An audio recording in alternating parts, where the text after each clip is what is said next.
The first thing I thought when I saw the numbers was, finally, I can help my kids. 3 days later, they showed up at my door with papers and handcuffs. I couldn't believe what was happening. The phone call that destroyed my family came on a Tuesday morning while I was hemming Mrs. Rodriguez's wedding dress. I remember setting down my scissors when the lawyer's voice cracked through the static, telling me I'd inherited $10 million from an aunt I never knew existed. 10 million.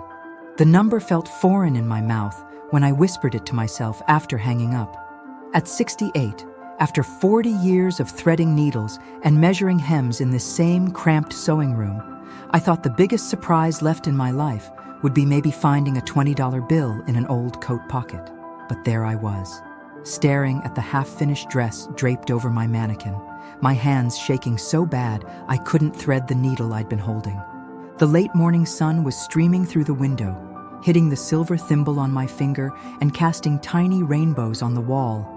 And all I could think was how Aunt Margaret, a woman whose name I'd heard maybe twice in my entire life, had somehow been watching me all these years.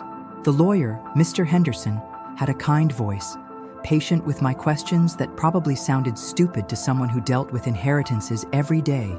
He explained that Margaret Hartwell had been my father's sister, that she'd made her fortune in real estate investments decades ago, and that she'd specifically chosen me as her sole beneficiary. There was a letter, he said, that would explain everything. It would arrive within the week. I spent the rest of that Tuesday in a daze, finishing Mrs. Rodriguez's dress with muscle memory while my mind raced through possibilities. Pay off the mortgage I'd been chipping away at for 20 years. Finally, fix the leak in the bathroom ceiling that I'd been catching in a bucket for 6 months. Maybe even take that trip to Ireland I'd dreamed about since Tommy passed 5 years ago. But mostly, I kept thinking about my kids, how happy they'd be for me, how proud they'd be that their mother, who'd worked every single day since their father died, who'd scraped and saved to put all 3 of them through college, finally caught a break. I was so naive. The letter arrived Friday, written in shaky handwriting on cream-colored paper that smelled faintly of lavender. Margaret's words made me cry right there at my kitchen table, coffee growing cold as I read about how she'd followed my life from a distance, how she'd admired my strength after Tommy's death, how she'd seen me at my sewing machine through the front window during her rare visits to the neighborhood years ago. "You reminded me of myself at your age," she wrote. "Stubborn as a mule, generous to a fault, and too trusting for your own good. But you never gave up, Eleanor. You raised 3 beautiful children on your own. You built a business with nothing but determination and skill, and you never once asked for help from anyone. That's why this money belongs to you. Use it wisely, but more importantly, use it to finally take care of yourself." I called Rebecca first, my middle child who lived closest. She answered on the second ring, and I could hear my grandson Jake chattering in the background about some cartoon he was watching. "Mom, you sound different. What's wrong?" Wrong. Even in my excitement, she assumed something was wrong. Maybe that should have been my first warning. "Nothing's wrong, honey. Something wonderful happened. I need to tell you kids something important. Can you come over tonight? Bring Jake. I'll make that pot roast you love." "Mom, you're scaring me. Just tell me now." So I told her. I read parts of the letter, explained about the lawyer, about the money that would change everything.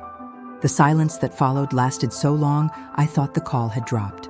$10 million, she finally repeated, her voice flat. "Mom, are you sure this isn't some kind of scam?" The question stung, but I understood her caution. I'd raised her to be smart about money, to question things that seemed too good to be true. Mr. Henderson gave me his law firm's address. I looked it up. They're legitimate, been in business for 30 years. "I'm coming over.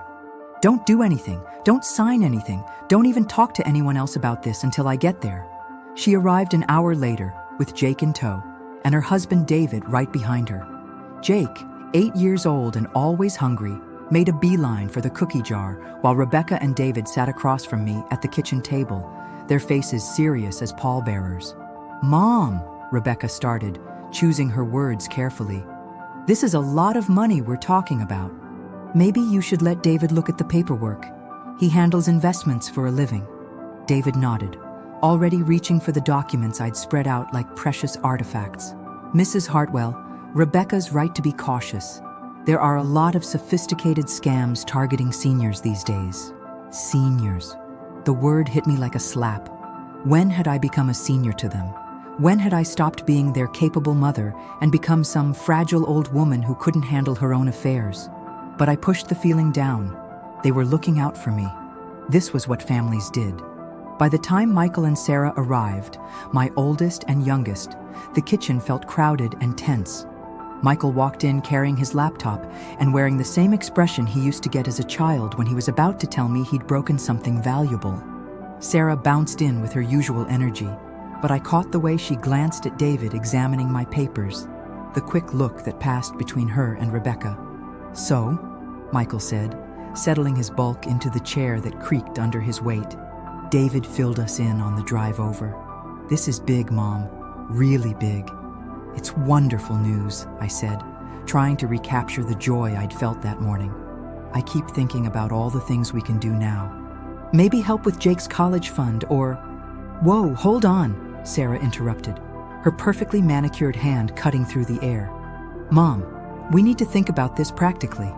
$10 million is serious money. It needs serious management."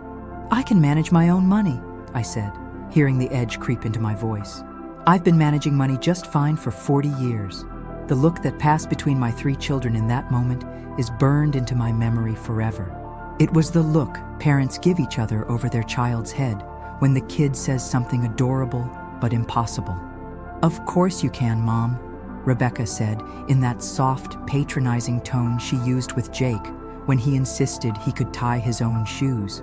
"But this isn't like balancing a checkbook. This is investment-level money. Tax implications, legal considerations." Michael leaned forward, his elbows on my tablecloth, the same way he used to when he was trying to convince me to let him stay out past curfew. "Look, Mom, we love that you're so independent. We're proud of how you've taken care of yourself all these years. But wouldn't it be smart to let professionals help you with this?" "What kind of professionals?"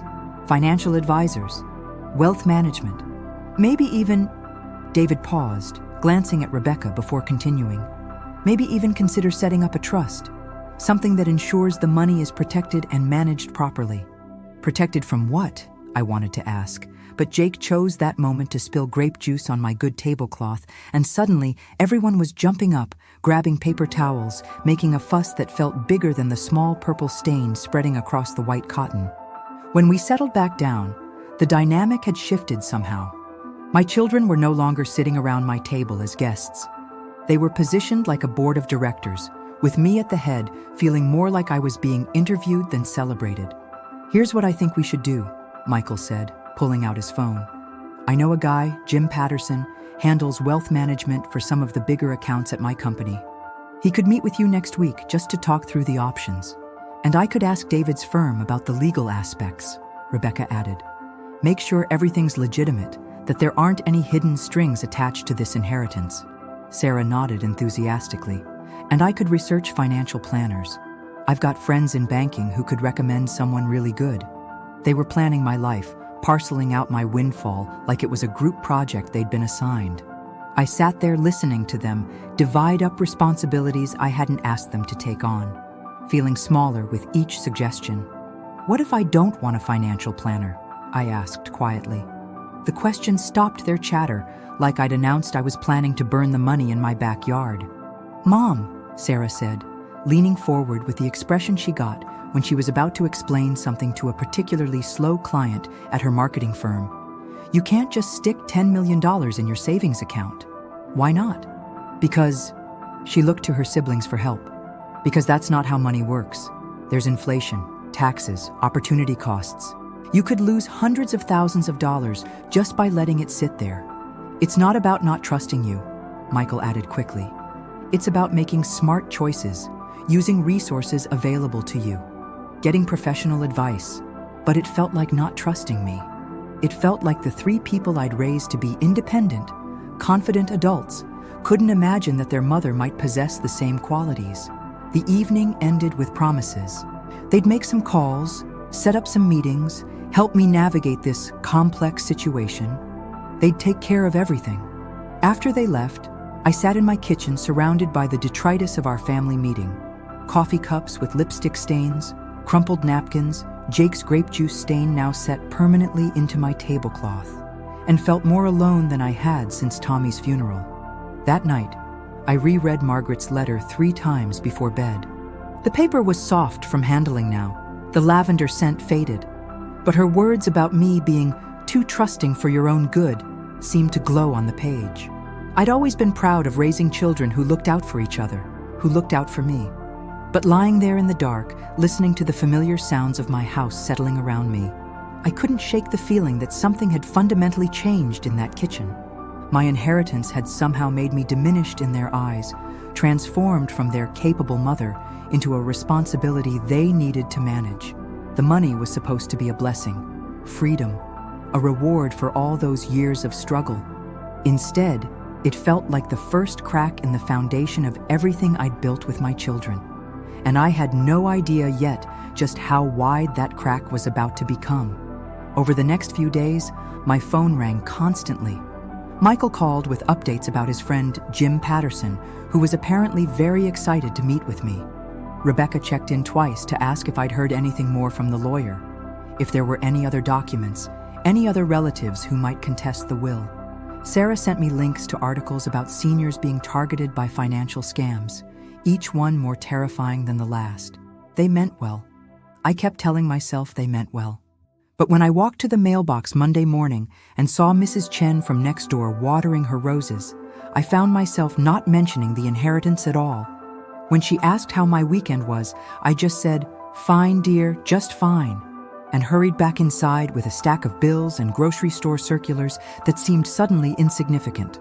I'd spent 5 days as a millionaire, and already the joy of it was being buried under layers of other people's concerns, other people's plans, other people's certainty that I couldn't handle this alone. Margaret's letter was still folded in my apron pocket. I touched it throughout the day like a talisman, reminding myself that someone, somewhere, had believed I was strong enough for this. I just had to figure out how to believe it myself. The meeting with Jim Patterson was scheduled for Thursday at 10 in the morning, and by Wednesday night I'd changed clothes 4 times, trying to find something that made me look competent instead of like somebody's confused grandmother. Michael arrived early, straightening his tie in my hallway mirror and checking his phone every 30 seconds like he was conducting some kind of military operation. "Jim's really looking forward to this, Mom. He's one of the best in the business." "I'm sure he's wonderful," I said, smoothing down my navy dress for the 100th time. The same dress I'd worn to Rebecca's college graduation, to Sarah's wedding, to Tommy's funeral. My armor for important occasions. "Just remember, you don't have to decide anything today. This is just a consultation. Getting information." But when Jim Patterson walked into my living room 20 minutes later, briefcase in hand and smile bright as a car salesman's, I knew immediately that everyone had already decided plenty. He was younger than Michael, maybe 40, with the kind of confident handshake that lasted exactly 3 seconds and eyes that cataloged everything in my house within the first minute. The worn spots on my sofa, the patch of wallpaper peeling near the window, the stack of mending in my sewing basket that I hadn't had time to finish. "Mrs. Hartwell, what an absolute pleasure," he said, settling into Tommy's old recliner like he belonged there. "Michael's told me so much about your situation. Quite a windfall you've received." Windfall. Like I'd won the lottery instead of being chosen by someone who'd watched me struggle and survive for decades. "It's been surprising," I said carefully. "I'll bet." He opened his briefcase with practiced efficiency, pulling out a leather portfolio that looked more expensive than my monthly grocery budget. "Now, Michael mentioned you're thinking about your options for managing this inheritance. Smart thinking. $10 million requires a very different approach than traditional retirement planning." He started spreading papers across my coffee table, charts and graphs and projections that might as well have been written in Chinese. But I caught the numbers, the percentages, the fees. "These are some sample portfolios I've put together based on your age and risk tolerance," he continued, his voice taking on the smooth rhythm of a presentation he'd given 1,000 times before. "Conservative investments, of course. Capital preservation is key at your stage of life." Your stage of life. There it was again, That phrase that made me feel like I was already half in the grave. Michael leaned forward, studying the papers with the intensity he used to reserve for his college textbooks. "These look great, Jim, really comprehensive." "The management fee is very reasonable," Jim continued, pointing to a number that made my stomach clench. 2% annually, which includes full portfolio management, quarterly reviews, and 24/7 access to our advisory team. 2% of $10 million. I did the math in my head.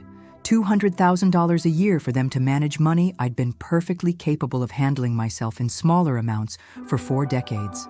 "That seems like a lot," I said quietly. Jim's smile never wavered. "I understand it might seem significant, but consider what you're getting for that fee. Professional management, diversification across multiple asset classes, tax optimization strategies. The average individual investor makes emotional decisions that can cost them far more than 2% in losses. Emotional decisions. Like I was some hysterical woman who'd blow the money on lottery tickets and shopping sprees. What if I wanted to use some of the money for other things?" I asked. "Help my grandchildren with college? Maybe donate to my church?" "Absolutely," Jim nodded enthusiastically. "That's exactly the kind of planning we help with. We'd set up a structured withdrawal system, maybe establish education trusts for the grandchildren. All very tax efficient." He was talking about my money like it was a mathematical problem to be solved, not a gift from someone who'd loved me enough to change my life. "And if I wanted to buy something for myself? Fix up the house? Take a trip?" Another practiced smile. "Of course, we'd just want to make sure any major expenditures fit within the overall financial plan. Preserve the principle while allowing for reasonable lifestyle enhancements." Lifestyle enhancements. Reasonable expenditures. Every phrase made my inheritance sound smaller, more restricted, more complicated than it needed to be. Michael was nodding along like everything Jim said was brilliant. "Mom, this really does sound like the smart approach. Professional guidance, protection from market volatility.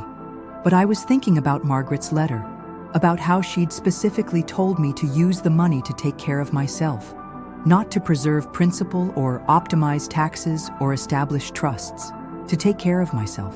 I'll need some time to think about it," I said. Jim's smile tightened almost imperceptibly. "Of course, but I should mention that the markets are particularly volatile right now. The sooner we can get your funds properly positioned, the better protected you'll be." After they left, I sat in my quiet house and felt like I'd been steamrolled. In 1 hour, my inheritance had been transformed from a gift into a crisis requiring immediate professional intervention. The phone rang while I was still sitting there, staring at the business cards and brochures Jim had left behind like evidence of my own inadequacy. "Mom, it's Rebecca.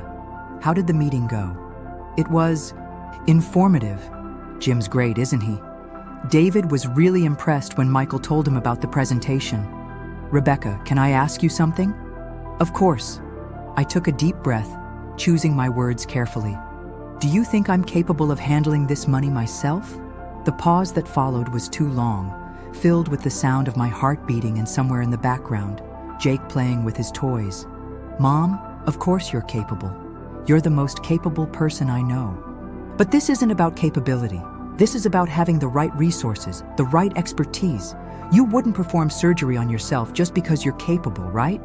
The comparison stung. My inheritance wasn't surgery. It was money, numbers, decisions, things I'd been making successfully since before she was born. But I said, "I suppose you're right. I love you, Mom. We all do. We just want to make sure you're protected." Protected. From what? From my own judgment? From my own choices? That weekend, Sarah arrived with more brochures, these from financial planners who specialized in senior wealth management. The phrase made me want to scream. "Look at this one," she said, spreading glossy materials across my kitchen table like she was planning a vacation. "They have a whole division dedicated to protecting elderly clients from financial exploitation. I'm not being exploited by anyone." "Of course not, Mom. But there are people out there who target seniors with large inheritances. Romance scams, fake investment opportunities, family members who might try to take advantage. Family members who might try to take advantage." The irony was lost on her. "Sarah, what exactly do you think I'm going to do with this money?" Blow it all on casino trips and male strippers? She laughed, but it sounded forced. Don't be silly, Mom. But you have to admit, $10 million is outside your normal experience. There's nothing wrong with getting help. Nothing wrong with getting help. But everything wrong, apparently, with thinking I could handle it alone. That night, I called my oldest friend, Dorothy, who lived 3 states away but still called every Sunday like clockwork. I'd known her since high school, and if anyone would give me straight talk, it would be her. Eleanor Hartwell, did you just tell me you inherited $10 million? I did. And your children think you're too stupid to handle it? Trust Dorothy to cut through the polite language and get to the heart of it. They think they're protecting me. Honey, when my Harold died and left me that insurance money, my son tried the same thing. Wanted me to put it all in some account he controlled, for my own good. You know what I told him? What? I told him I'd been managing money since before he was born, and I'd be managing it long after he stopped worrying about it. Then I bought myself that little house in Florida I'd always wanted and sent him a postcard from the beach. Dorothy's words echoed in my head for days, mixing with Margaret's letter and my own growing resentment at being treated like a child by the children I'd raised. But the pressure kept building. Michael called twice more about Jim Patterson's proposal. Rebecca stopped by with articles about estate planning. Sarah sent me links to websites about cognitive decline in seniors that made me want to throw my computer out the window. The breaking point came on a Tuesday, exactly 2 weeks after that first family meeting. I was at my sewing machine, working on a christening gown for the Delacroix baby, when I heard cars in my driveway. Multiple cars. Through my front window, I saw Michael getting out of his sedan, followed by Rebecca and David climbing out of their SUV. Behind them, a third car I didn't recognize. My heart started pounding as I watched them walk up my front path, their faces serious, their movements coordinated like they'd planned this ambush. The knock came while I was still standing at the window in shock. "Mom, it's us," Michael called through the door. "We brought someone we'd like you to meet." I opened the door to find my 3 children standing there with a stranger, a woman in her 50s wearing a business suit and carrying a briefcase that looked disturbingly similar to Jim Patterson's. "Mom, this is Dr. Sandra Martinez," Rebecca said without preamble. "She's a geriatric care manager. We thought it might be helpful for her to assess your situation." Assess my situation? Like I was a broken appliance that needed evaluation before repair. "I didn't ask for an assessment," I said, not moving from my doorway. Dr. Martinez stepped forward with a professional smile. "Mrs. Hartwell, your children are concerned about your ability to make informed decisions regarding your inheritance. This is just an informal consultation to ensure you have all the support you need." My ability to make informed decisions. The words hit me like physical blows. "Get off my property," I said quietly. "Mom," Sarah started, her voice rising with panic, "you're being unreasonable." I said, "Get off my property." Louder this time, loud enough that Mrs. Chen next door looked up from her rose bushes. Michael stepped forward. "Mom, we're trying to help you. By ambushing me with a stranger who's going to evaluate my mental capacity? By treating me like I'm already senile?" "Nobody said anything about mental capacity," Rebecca said, but her voice was weak, unconvincing. "That's exactly what this is about." I looked at each of their faces, searching for some sign of the children I'd raised, the people who used to respect me. "You think I'm too old, too stupid, too confused to handle my own affairs." Dr. Martinez cleared her throat diplomatically. "Mrs. Hartwell, there's nothing wrong with accepting help. From my children, maybe, not from a stranger they hired to declare me incompetent." The word hung in the air like a curse. Incompetent. That's what this was really about. That's what they really thought. "We never said incompetent," Michael protested. "You didn't have to say it." I felt tears burning behind my eyes, but refused to let them fall. Not in front of this stranger. Not in front of my children who had already decided I was too weak to handle the truth. "You brought a geriatric specialist to evaluate me. What exactly did you think she was going to evaluate?" The silence that followed was deafening. Even Mrs. Chen had stopped pretending to garden and was openly staring now. Dr. Martinez tried again. "Perhaps we could step inside and discuss." "No." I stepped back and began closing the door. "I want all of you to leave. Now, Mom, please, Sarah said, tears starting down her cheeks. We love you. If you loved me, you'd trust me. I closed the door and turned the deadbolt with shaking hands, listening to the muffled conversation on my front porch. Their voices were urgent, concerned, discussing me like I wasn't 10 feet away behind a wooden door. Through the window, I watched Dr. Martinez hand business cards to my children, watched them exchange phone numbers and shake hands like conspirators. Then I watched my own children, the people I'd sacrificed everything for, worked every day to provide for, loved more than my own life, drive away after trying to have me declared mentally unfit to manage my own money. The inheritance that was supposed to be my reward had become my punishment. The money that was meant to honor my strength had somehow proven my weakness in their eyes. But as I sat in my sewing room that night, Margaret's letter spread on my lap and the sound of my clock ticking in the silence, something shifted inside me. The hurt was still there, raw and burning. But underneath it, something harder was taking shape. Anger. Not the hot, explosive anger that burns out quickly, but the cold, steady anger that settles into your bones and changes the way you see everything. They wanted to protect me from making bad decisions with my inheritance? Fine. Let me show them what a bad decision really looked like. The next morning, I woke up with a clarity I hadn't felt in weeks, like someone had cleaned my windows after years of accumulated dust. I called Mr. Henderson, the lawyer, before 7 a.m.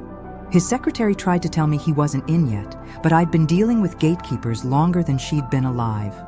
This is Eleanor Hartwell, regarding the Margaret Hartwell estate. Tell him it's urgent regarding the inheritance disbursement. He was on the line within 2 minutes. Mrs. Hartwell, good morning. I hope everything is all right. Mr. Henderson, I need to ask you something, and I need you to be completely honest with me. Did Margaret leave any specific instructions about how this money should be handled? Any restrictions or conditions I should know about? There was a pause, the sound of papers rustling. Actually, there was one additional document that I planned to discuss with you at our next meeting. Your aunt left very specific wishes about a portion of the inheritance being used for charitable purposes within your community. My heart started racing. What kind of charitable purposes? She wanted $5 million to be used for a community center serving seniors. She was quite specific. It should be managed by someone who understands the challenges facing older adults. Someone who's lived through those challenges themselves. $5 million for a senior center, managed by someone who understood. Mr. Henderson, how quickly could those funds be made available? If you're ready to move forward with that portion of the inheritance, we could have the paperwork completed within a week. But Mrs. Hartwell, this is a significant financial commitment. You might want to discuss it with your family, get some financial advice. No. The word came out sharper than I intended. No family discussions, no financial advisors. This is my decision to make. After I hung up, I sat in my kitchen with my coffee growing cold, staring out at the backyard where Tommy used to grow tomatoes, and where I'd hung countless loads of laundry while planning how to stretch grocery money to last the week. My children thought I was incapable of handling $10 million. Let me show them what incapable really looked like. By 9 a.m., I was dressed and walking down Maple Street toward the old community center that had been boarded up for 3 years. The building sat on a full city block, red brick and tall windows, built in the 1940s when the neighborhood was young and full of families who believed in taking care of each other. I'd attended senior dances there in the 80s, back when Tommy was still alive and we thought retirement meant leisure instead of struggle. I'd voted there in every election for 40 years. I'd brought casseroles there for families who'd lost breadwinners and received casseroles there when I lost mine. The building was dying, but it had good bones. Mrs. Chen was watering her front flower boxes when I walked past, and she looked up with the kind of curiosity that comes from witnessing yesterday's drama on my front porch. Morning walk, Eleanor? Something like that. I stopped at her gate, studying her face. Mrs. Chen had lived on this street almost as long as I had. She'd buried her husband 2 years after I buried Tommy. She understood things, my children, comfortable in their suburban houses with their financial planners and their certainty about what was best for everyone, could never understand. Mrs. Chen, can I ask you something? Of course, dear. Do you think I'm getting senile? The question seemed to surprise her. She set down her watering can and really looked at me, the way you look at someone when their question matters more than politeness. Eleanor, yesterday I watched you thread a needle without glasses to fix the strap on my granddaughter's backpack. Last week, you calculated the exact amount of fabric needed for my dining room curtains in your head while standing in my kitchen. Does that sound senile to you? My children think I can't handle money. Your children think you can't handle their worry. There's a difference. Mrs. Chen's words followed me as I continued down the street, past houses where I'd sewn christening gowns and wedding dresses and funeral clothes for 3 generations of neighbors, past the Delacroix house where I'd delivered the baby's christening gown just that morning, receiving a hug and a thank you card that made me cry right there on their front steps. These people trusted me with their most precious moments. They trusted my hands with fabric that would wrap their newborns, their brides, their deceased loved ones. But my own children couldn't trust me with numbers in a bank account. The community center looked even more abandoned up close. Plywood covered the windows, and weeds pushed through cracks in the sidewalk. But I could see past the neglect to what it could be, what it needed to be. I pulled out my phone and called the number on the for sale sign planted in the overgrown grass. Henderson Real Estate. This is Patricia speaking. I'm interested in the old community center on Maple Street. Is it still available? 3 hours later, I was sitting in a real estate office signing papers while Patricia Henderson, no relation to my lawyer, just one of those coincidences that feel like signs when you're ready to believe in them, explained zoning requirements and inspection processes and renovation estimates. It's going to need significant work, she warned me. New electrical, updated plumbing, ADA compliance upgrades. You're looking at easily $2 million in renovations before it's usable. That's fine. And then there's staffing, programming, ongoing maintenance costs. Running a community center is expensive. I understand. Patricia studied my face with the expression of someone trying to decide if I was serious or delusional. Mrs. Hartwell, forgive me for asking, but do you have experience in nonprofit management? Community programming? I have experience being old in a society that thinks old means useless, I said. I have experience being treated like I can't make my own decisions because other people think they know better. And I have experience taking care of people who need taking care of. She nodded slowly. That's actually the best qualification I've heard from anyone who's looked at this property. I bought the building that afternoon. Cash offer, no contingencies, closing in 2 weeks. Then I drove to the bank where I'd done business for 25 years and asked to speak with the manager about setting up accounts for a new nonprofit organization. By the time I got home, there were 6 missed calls on my answering machine, all from my children. Michael's voice was tight with barely controlled panic. Mom, Patricia Henderson called me. She said you bought the community center? Call me back immediately. We need to talk about this. Rebecca sounded like she was crying. Mom, please tell me you didn't spend your inheritance on some building without talking to anyone first. Please call me. Sarah's message was the longest and the angriest. Mom, what were you thinking? You can't just buy buildings on impulse. This is exactly why you need professional help with this money. Call me back right now. I didn't call any of them back. Instead, I called Dorothy in Florida. Eleanor, you bought what? A building. I'm going to turn it into a senior center. With your inheritance money? With part of it. It's what Margaret wanted. She left specific instructions. There was a pause, then Dorothy started laughing. Not the polite chuckle you give when someone tells a mildly amusing story, but the deep, belly-shaking laughter of someone who's just heard the best news of their year. Eleanor Hartwell, you magnificent woman. Your kids must be having conniptions.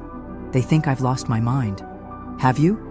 I thought about that question while I made myself a cup of tea and sat in Tommy's old chair, looking out at the street where I'd lived most of my adult life. Had I lost my mind? Or had I finally found something I'd misplaced somewhere between raising children and burying husbands and spending 40 years being practical and responsible and putting everyone else's needs before my own? No, I said finally. I think maybe I found it. The next morning brought the invasion. All 3 cars in my driveway again, but this time they didn't bother knocking. Michael used the spare key I'd given him for emergencies. I was at my sewing machine when they came through my front door like a SWAT team, voices raised and overlapping in their urgency to save me from myself. "Mom, what have you done?" Rebecca's voice was shrill with panic. "We've been calling all night," Sarah added. "Why didn't you answer your phone?" Michael was pacing in my small living room, his phone pressed to his ear. "Jim, she bought a building. Yes, with the inheritance money. No, she didn't consult anyone." I set down the baby blanket I was hemming and looked at my 3 children, grown adults having what could only be described as collective nervous breakdowns in my living room, and felt something I hadn't experienced in decades. Power. Not the kind of power that comes from money, though I suppose the money was part of it, but the power that comes from finally doing something that's entirely your own choice, something that matters to you more than it matters to anyone else. "Are you done?" I asked quietly. They stopped talking and stared at me like I was a wild animal that might attack if provoked. "Mom," Michael started, using his most reasonable voice, "we need to talk about this rationally." "I am being rational. I'm using my inheritance the way Margaret intended it to be used, for something that will help people in this community." "But you didn't discuss it with anyone," Rebecca said. "You didn't get advice. You didn't research." "I didn't ask permission," I corrected her. "There's a difference." Sarah sat down heavily on my sofa. "Mom, do you understand what you've done? You've committed millions of dollars to a project you know nothing about. What if it fails? What if you can't make it work? What if you lose everything? What if? The anthem of people who are so afraid of failure, they never try anything worth failing at. "Then I'll fail," I said simply. "And it will be my failure, my choice, my risk to take." The silence that followed was thick with their disbelief. Michael ended his phone call and turned to face me with the expression he used to get as a teenager when he was about to deliver an ultimatum. "Mom, we've been talking, and we think you need help. Professional help." "What kind of help?" "Legal help. We think you're not in a position to make these kinds of decisions right now." The words hit me like a physical blow. Legal help. Not in a position to make decisions. You're talking about having me declared incompetent. "We're talking about protecting you," Rebecca said quickly. "From yourself, from people who might take advantage of you, from making mistakes you can't recover from." "Like buying a building to help people in my community?" "Like buying a building without getting proper advice," Michael said. "Like making impulsive financial decisions that could destroy your security." I stood up slowly, my legs shaking not from age but from rage, so pure it felt like lightning in my veins. "Get out of my house. Mom, get out of my house." This time I didn't just close the door behind them. I called a locksmith. By evening, I had new locks and a new phone number. I also had a new lawyer, not Mr. Henderson, who handled estates, but Maria Santos, who specialized in elder law and had very strong opinions about adult children who tried to control their parents' finances.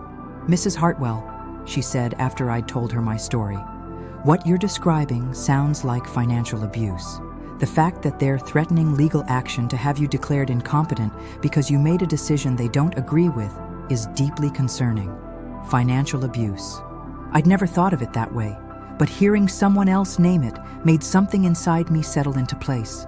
Can they do it? Can they have me declared incompetent? Not based on what you've told me. You're coherent, you understand the consequences of your decisions, and you're using your money for legitimate purposes. The fact that your children disagree with your choices doesn't make you incompetent." 3 days later, the papers arrived by courier. A petition for guardianship filed by my 3 children, requesting that the court appoint Michael as my legal guardian due to my diminished capacity and inability to make sound financial decisions. I sat at my kitchen table, reading the legal documents that described me as confused, possibly suffering from early-stage dementia, and vulnerable to exploitation. My own children had signed affidavits describing me as a woman who could no longer be trusted with her own affairs.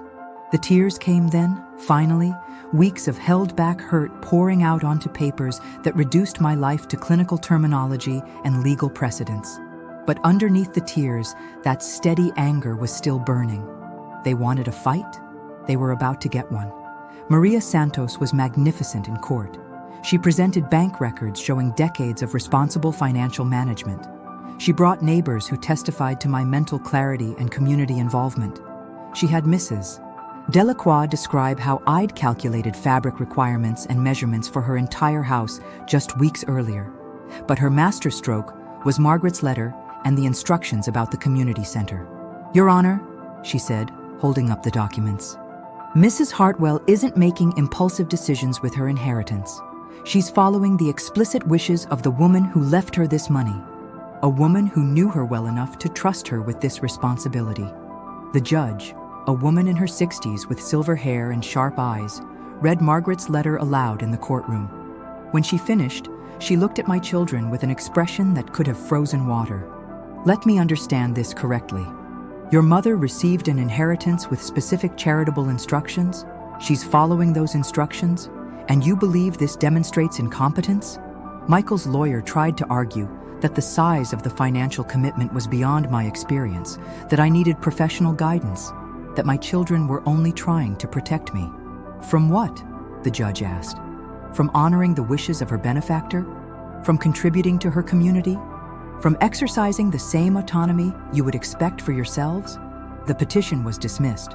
Not only dismissed, but dismissed with prejudice, meaning they couldn't file another one based on the same grounds. As we left the courthouse, Michael caught up with me on the steps.